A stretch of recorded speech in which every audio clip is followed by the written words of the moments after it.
নমস্কার বন্ধুরা, আজ আমি আপনাদেরকে ভেজ বিরিয়ানি করে দেখাবো। দেখুন, ননভেজ বিরিয়ানি তো খুবই প্রিয় সকলের, কিন্তু ভেজ বিরিয়ানিটাকেও আমরা অবহেলা করতে পারি না। এটাও খেতে দারুণ লাগে। একবার বানিয়ে খান, তখন আপনি ননভেজ নয় ভেজ বিরিয়ানি খেতেই ভালোবাসবেন। তাহলে প্রথমে আমি বলি, একটু বিরিয়ানি অনেক কিছু লাগবে, আমি সামান্য কিছু দেখাচ্ছি আর বাকিটা পরে আপনাদেরকে দেখাবো। যেমন দেখুন, বিরিয়ানির চাল নিয়ে নিয়েছি, এখানে পেঁয়াজটা কেটে নিয়েছি, এটা বেরেস্তা বানাবো ভাজা করে। এখানে একটু দুধ নিয়েছি, মটরশুঁটি, ভেজ যেহেতু ভেজিটেবলটার জন্য দেখুন আলু নিয়েছি, আলুটা একটু বয়েল করে নিয়েছি, মটরশুঁটিটা একটু বয়েল করে নিয়েছি, আর এখানে বিনস, গাজর আর ফুলকপি রয়েছে। এবারে রান্নাটা আপনাদেরকে করে দেখাবো। আর বন্ধুরা, আপনাদেরকে একটা আমার নিবেদন, প্লিজ আমাকে একটু সাপোর্ট করুন। আপনারা একদম আমাকে লাইকও করছেন না, সাপোর্ট করছেন না, সাবস্ক্রাইব করছেন না। প্লিজ আমাকে একটু লাইক, শেয়ার অ্যান্ড সাবস্ক্রাইব করুন। প্রথমে আমি এর ভেতরে কিছুটা কেশর ভিজিয়ে রেখে দিচ্ছি। হ্যাঁ, দুধের ভেতরে প্রথমেই কেশরটাকে ভিজিয়ে রেখে দিলাম, একদম হলুদ কালার হয়ে যাবে। আর তার জন্য এবারে আমি কড়াইটা, দেখুন উনুনে কড়াইটা, খুব কড়াইটাকে গরম করব, আর তেল দিয়ে আমি পেঁয়াজটা ভেজে নিচ্ছি। তেলটা গরম হয়ে গেছে, এতে আমি 2 চামচ ঘি দিয়ে দিচ্ছি প্রথমে। তরকারিটাকে খেতে খুব ভালো লাগবে। তেলটা একদম খুব ভালো গরম হয়ে গেছে। এবারে আমি পেঁয়াজটাকে ভেজে নিচ্ছি। প্রথমে পেঁয়াজটা ভাজা হয়ে গেছে, এটাকে আমি একবার তুলে দিচ্ছি। এই রকম অবস্থায় নামাবেন, এটা আরও ব্রাউন কালার হয়ে যাবে। পেঁয়াজটা ভাজা হয়ে গেছে, বেরেস্তাটা এখানে দেখি, পেঁয়াজ ভাজাকে বেরেস্তা বলে। এবার আমি কফিটা ওই তেলেই, দেখুন কফিটা একটু ভেজে নিচ্ছি লাল লাল করে। দেখুন আমি সবজিগুলো ভাজতে ভাজতে এদিকে চালটা করে নিচ্ছি। ওখানে আলুটা একটু ভাজতে দিয়েছি, আর এখানে দেখুন চালটা ভাতটা করার জন্য দেখুন আমি প্রথমে এই চালটাকে 20 মিনিট আগে ধুয়ে জল ঝরিয়ে রেখে দিয়েছি। এবারে দেখুন এখানে জলটা গরম হয়ে গেছে, প্রায় ফুটন্ত জলে দেব। তাহলে প্রথমে তেজপাতা দিচ্ছি কটা, আর দেখুন 2-3টে দারচিনি দিচ্ছি, 2টো স্টার অ্যানিস দিচ্ছি, একটু জিরে দিচ্ছি এই জলটাতে, আমি ভাতটা বানাবো সেই। আর কটা দিলাম, দেখুন এইখানে এলাচ একটু ছিঁচে দিয়েছি, আর কটা লং দিয়ে দিলাম। আর এখানে আমি 2-3টে, যেহেতু এটা একটা বিরিয়ানি, তাই 2-3টে কাবাব চিনি। এই দেখুন একদম গোলকির মতোই দেখতে, গোলমরিচের মতো, কিন্তু এর একটা লেজ থাকে, এটাকে বলা হয় কাবাব। এই দেখুন আমার এই যে এখানে কাবাব চিনি, এটা হচ্ছে কাবাব চিনি, এইটা 2-3টে দিয়ে দিলাম। জলটা ফুটছে, এবার আমি ভাতটা করে নেব। এখানে ভাতটা দিয়ে দিলাম। দেখুন এটা ফুটন্ত জলটা দিলাম, ফুটন্ত জলে চালটা দিলে খুব ভালো হবে, একদম দানা দানা, আর আরেকটার গায়ে লাগবে না। পরিমাণ মতো নুন দিয়ে দিলাম। আমি এই চালটাকে 70% আমি এটাকে সেদ্ধ করব। প্রায় হয়ে এসেছে, আর 2 মিনিট হলেই আমার চালটা হয়ে যাবে। আমি দেখাচ্ছি কীভাবে হবে। আমার 70% চালটা হয়ে গেছে। সেটা কি করে বোঝাবো? দেখুন এরকম চালটা নিয়ে, যে কোনো একটা চাল দিয়ে আপনি এরকম করে দেখবেন, টিপবেন, দেখবেন ভেঙে ভেঙে যাচ্ছে, তার মানে হয়ে গেছে 70%। আর আমি এটাকে যখন উপরে জলটা ঝরিয়ে নেব, তাতেও আরও 10% এটা সেদ্ধ হয়ে যাবে। এবারে আমার হয়ে গেছে, এটাকে আমি জল ঝরিয়ে নিচ্ছি। দেখুন ভাতটা কি সুন্দর ঝরঝরে হয়ে গেছে। আর একটু টিপস দিয়ে দিই একটা, এটা একটু শক্ত শক্ত নামাবেন, 70% হবে। আপনারা একটু শক্ত শক্ত নামাবেন। এই দেখুন আমি এটাকে এবার একটা থালা দিয়ে ঢেকে দিচ্ছি, আরও 10% হয়ে যাবে। এখন একটু তেল বেঁচেছিল, ওই তেলে আরেকটু আমি অল্প ঘি দিয়ে দিলাম। এবার যে বাকি গরম মশলাটা ছিল, কিছুটা আমি ভাতটা করার সময় দিয়েছি, আর বাকি গরম মশলাটা এতে ফোড়ন দিয়ে দিচ্ছি। করবো প্রথমে বিনসটা, সব তরকারিগুলো ভেজেছিলাম, খালি বিনসটা ভাজিনি, কারণ এটা ভাজলে একদম নরম হয়ে যাবে, তাই বিনসটা আগে দিয়ে দিলাম। দেখুন মোটামুটি ভাজা হয়ে গেছে, 2 মিনিট ভেজেছি। এবারে আমি কফি আর আলুটা যে ভেজে রেখেছিলাম সেটা দিয়ে একটু সাঁতলে নিচ্ছি। এবারে আমি গাজরটা ভেজে রেখেছিলাম, ওটা দিয়ে দিলাম।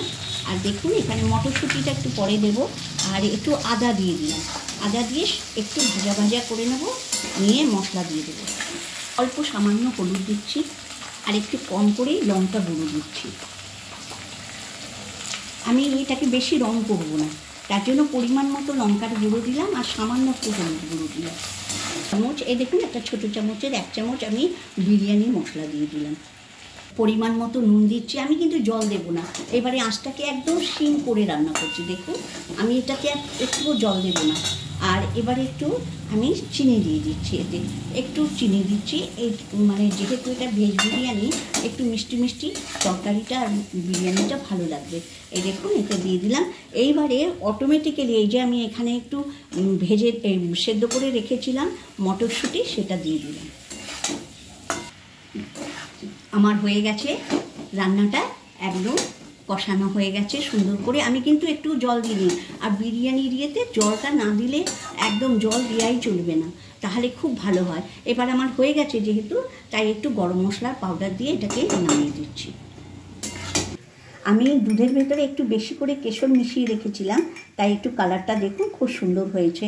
এবারে আমি এই দুধের জলটাতে আমি 2 চামচ গোলাপ জল আর 2 চামচ কেওড়ার জল দিয়ে দিচ্ছি। গোলাপ জল দিয়েছিলাম, এবার 2 চামচ কেওড়ার জল দিয়ে দিচ্ছি। একটু দইকে ফেটিয়ে নিচ্ছি, সামান্য, বেশি না, অল্প একটু দই দিচ্ছি। দইটা দিলে এর একটা আলাদাই স্বাদ লাগবে। আমি যেভাবে আপনাদের ভেজ বিরিয়ানি করে দেখাচ্ছি, এই বিরিয়ানিটা আপনারা একবার বাড়িতে করে খান, আপনারা তখন এই ননভেজ বিরিয়ানি খাওয়া ছেড়ে দেবেন। দেখুন আমি বিরিয়ানির ভাতটা করে নিয়েছি, সামান্য একটু নুন দিলাম। আমি যতটা নুন দিয়েছিলাম, যেহেতু আমি জলটাকে ফেলে দিয়েছি, আর একটু চিনি দিচ্ছি, দিয়ে এটাকে ভালো করে বাইরে আমি মিলিয়ে নেব। দেখুন এইভাবে এটাকে মিলিয়ে নিচ্ছি। এবার 2-3 ফোঁটা আমি বিরিয়ানির এসেন্স দিয়ে দিচ্ছি, খালি 3-4 ফোঁটা। যেহেতু এটা ভেজ বিরিয়ানি, মাছ মাংসের গন্ধ নেই, তার জন্য একটু এই বিরিয়ানির এসেন্সটা 2-3 ফোঁটা দিয়ে দিলাম। তলায় একটু ঘি দিয়ে নিচ্ছি, ভালো করে ঘিটা মাখিয়ে নিচ্ছি চারিদিকে। এবারে আমি লেয়ারটা করব। দেখুন ভাতটাও হয়ে গেছে, তরকারিটাও হয়ে গেছে। এবারে আমি লেয়ারটা দিচ্ছি। দেখুন প্রথমে একটু ঘি মাখিয়ে নিলাম তলাটায়, তারপরে ওই যে নুন আর চিনি মাখিয়ে রেখেছিলাম, দেখুন চিনি আর নুনটা গলে গেছে। এবারে এটা একটা নিচে লেয়ার দিলাম এরকম করে। এবারে তার উপরে আমি কি করব, দেখুন সামান্য একটু বিরিয়ানির মশলা দিয়ে দিচ্ছি, সামান্য। এবার বেরেস্তাটা দেখুন একদিকে পড়ে গেছে, তাই ছড়িয়ে দিলাম। একদিকে পড়ে গেলে কোনো প্রবলেম নেই, একটা চামচ দিয়ে ছড়িয়ে দিলেই হবে। এবার একটু বেরেস্তা দিয়ে দিচ্ছি, ওই যে পেঁয়াজটাকে ভেজে রেখেছিলাম সেটা দিয়ে দিলাম। এবার আমি দেখুন এই তরকারিটা দিচ্ছি। তরকারিটা করে রেখেছিলাম, এই তরকারির একটা লেয়ার দিয়ে দিচ্ছি।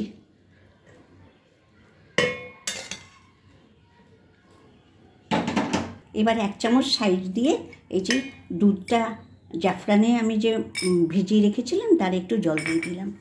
এবার আরেকটা লেয়ারও ঠিক ওইভাবে আমি করে নিচ্ছি। সেকেন্ড লেয়ারটাতে একটু বেরেস্তা দিয়ে দিলাম।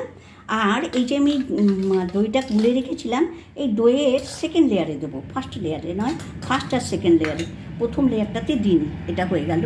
এবারে বাকি যে চালটুকু আছে সেটা দিয়ে দিচ্ছি। এবারে এতে বেরেস্তা দিয়ে দিচ্ছি প্রথমে, আর এতে আমি আর ওপরে গরম মশলা দেব না। এবারে বেরেস্তাটা পুরো দেয়া হয়ে গেল। আর এখানে আমি একটু ধনে পাতা কেটে রেখেছিলাম, সেটা এই লেয়ারটাতে দিচ্ছি।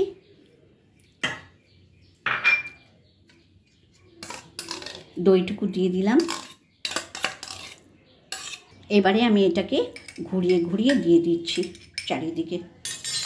কেশর, দুধ আর কেওড়ার জল আর গোলাপ জলের যে মিশ্রণটা বানিয়ে রেখেছিলাম, সেটাকে এবারে এটা আমি চারিদিকে দিয়ে দিলাম। এবার 1 চামচ আমি খাঁটি ঘি চারিদিক দিয়ে দিচ্ছি। আমি একটু আটা মেখে রেখেছিলাম, এবারে দমে বসাবো, তার জন্য এটাকে সাইড দিয়ে দিচ্ছি। আর বন্ধুরা আরেকটা কথা বলছি, আমি এখান থেকে তেজপাতাটা তুলে ফেলে দিয়েছি। এখন আর বেচারা তেজপাতার কোনো কাজ নেই, তাই ওকে তুলে ফেলে দিয়েছি, খুব ডিস্টার্বিংয়ের পরেও। এবারে এটাকে আমি একটা ঢাকনা দিয়ে দিচ্ছি। এই ঢাকনাটা দিয়ে এটাকে চেপে বসিয়ে দিচ্ছি। আর দেখুন আমি এইটাকে এরকম করে চেপে দিচ্ছি, যাতে একটু ভাপ না বেরোয়, স্টিমটা যাতে বেরিয়ে না যায়। এবারে হয়ে গেছে আমার বসানো। এবারে এটাকে আমি দেখুন একটা তাওয়া বসিয়ে নিয়েছি, এটাকে আগে থেকেই প্রি হিট করে নিয়েছি ফুল ফ্লেমে। এবারে আমি ফ্লেমটাকে দেখুন সিম করে দিলাম, দিয়ে এটাকে তাওয়ার ওপরে বসিয়ে দিয়েছি। এইভাবে এটাকে আমি 35 মিনিট হতে দেবো, 35 থেকে বড় জোর 40 মিনিট, 35 মিনিটই হয়ে যাবে। আমি 35 মিনিট এবার এটাকে হতে দেবো। আমি 40 মিনিট রেখে 40 মিনিট রেখেছিলাম, একদম দেখুন কি সুন্দর ভাপ হয়ে গেছে, একটু আমার ভাপটা বেরোয়নি। দেখে এবারে খুলে দিচ্ছি, দেখুন দেখুন আমার বিরিয়ানি রেডি। এবার আপনাদেরকে আমি সার্ভ করে দেখাচ্ছি বার করে। দেখুন একদম জুসি, আর সমস্ত তলাটা লাগিয়ে দিয়ে দেখুন একদম জুসি ভাতটা হয়েছে। এবার আমি আপনাদেরকে বার করে দেখাচ্ছি। এইভাবে আপনারা 40 মিনিট রেখে দেবেন, দেখুন এক ফোঁটা তলায় কিচ্ছু লাগেনি, একদম সুন্দরভাবে হয়ে গেছে। আমার ভেজ বিরিয়ানি তৈরি। এই বিরিয়ানিটা সত্যি খেতে খুব ভালো লাগে, আর যারা ভেজ খান তাদের জন্য তো একদম আইডিয়াল। খুব সুন্দর একটা মিষ্টি গন্ধ উঠছে। আপনারা অবশ্যই, আমার একটা অনুরোধ রইল, অবশ্যই একবার বাড়িতে ট্রাই করুন, আপনাদের খুব ভালো লাগবে। আর আপনারা সকলে সুস্থ থাকুন, ভালো থাকুন, আর খুব আনন্দে থাকুন। যাবার আগে সকলের সুস্থতা আর মঙ্গল কামনা করে ভিডিওটা এখানেই শেষ করছি। আর কিন্তু তার আগে বলছি, আমি এই বিরিয়ানিটা আপনারা এরকম রায়তা, আমি এখানে দেখুন একটু রায়তা বানিয়ে নিয়েছি, খুব সুন্দর লাগে রায়তার সঙ্গে এটা খেতে। দই আর ইয়েটাকে গ্রেড করে, ক্ষীরাটাকে গ্রেড করে তৈরি করেছি, আর স্যালাড, এর সঙ্গে খুব খেতে ভালো লাগবে।